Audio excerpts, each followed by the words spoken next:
ร้องยังไงนะออกจากบ้านร้องยังไงนะฮะ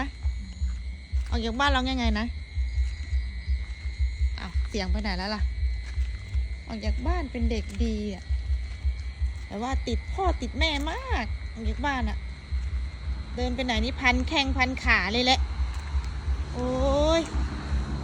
พันเป็นอะไรดีเลยแหละก็จะอะไรนะ